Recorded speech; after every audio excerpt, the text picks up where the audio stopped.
Lorsque les gendarmes sont arrivés, il a voulu prendre la fuite en traversant les voies.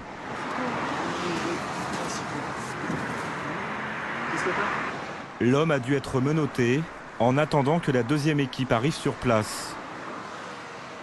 Il refuse de donner son identité.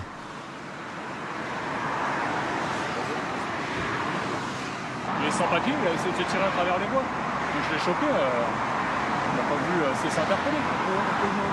Bah, il me faut quelqu'un parce qu'il ne veut pas rentrer dedans. Laissez votre tête. Le bracelet, ils sont... L'homme n'a pas de papier sur lui, pas de moyen de transport, pas d'adresse.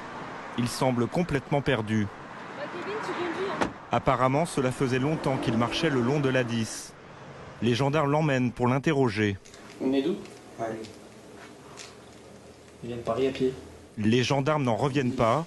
Il vient de parcourir plus de 50 km à pied sur la bande d'arrêt d'urgence. On a pu se faire écraser par n'importe qui, surtout les poids lourds qui passent sur les premières voies, les voitures, etc. Là, il est mis en danger, lui et mes collègues qui ont essayé de le contrôler. Et ils ne sont pas au bout de leur surprise. Le jeune homme voulait atteindre le continent africain, soit plus de 5000 km à pied. Donc ça, c'est le nom de votre père? Ça, c'est son prénom? C'est dans quel pays? En Côte d'Ivoire. Votre prénom, c'est Sia? Oui. C'est ça? D'accord. Vous êtes en France depuis quand, monsieur? Depuis 6 mois. Et là, aujourd'hui, vous voulez repartir? Oui. Vous pouvez rentrer où vous voulez, vous pouvez faire ce que vous voulez, mais vous ne pouvez pas marcher sur l'autoroute à Si pied. je n'ai pas les moyens pour me retenir en bus, je suis obligé de prendre la route en pied. Mais monsieur, vous savez à combien c'est la Côte d'Ivoire? De kilomètres? Oui, je connais. C'est pas possible à pied, vous pouvez pas le faire. Oui, je vais entrer en Espagne. Mais même l'Espagne, c'est loin l'Espagne. Oui, mais même si c'est loin, je n'ai pas le choix. Les gendarmes sont désemparés face à ce jeune homme perdu et épuisé.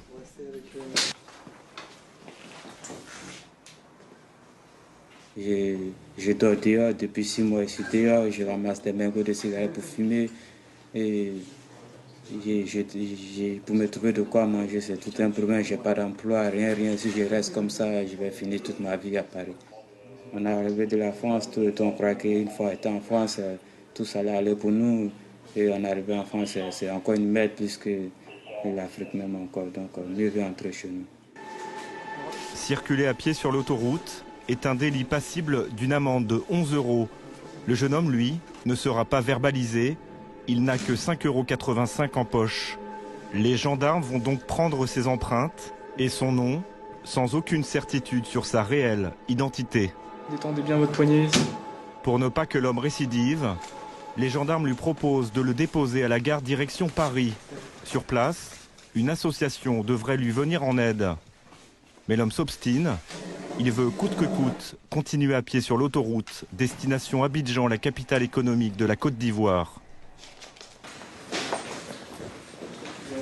Et tu veux qu'il va passer à la gare routière. Vous êtes gendarme, vous réfléchissez, qu'est-ce que ça signifie? Ça signifie quoi? Vous voulez quoi? Que je vous garde ici? Je peux pas vous garder ici. Moi, il fallait me laisser rentrer chez moi, c'est aussi ça. Non, ici c'est pas possible, on marche pas sur l'autoroute, c'est pas possible. Pourquoi on marche pas sur l'autoroute? Parce que c'est interdit. Pourquoi c'est interdit? Qui a interdit ça? C'est pas logique votre conversation. Oh, c'est ça. Oh, qui est interdit, c'est pas moi, d'accord? C'est interdit de marcher sur l'autoroute. Ça, c'est n'importe quoi. Une heure. Incompréhension. Le vagabond ne peut pas reprendre sa route. Il doit retourner à Paris. Mais le fera-t-il vraiment?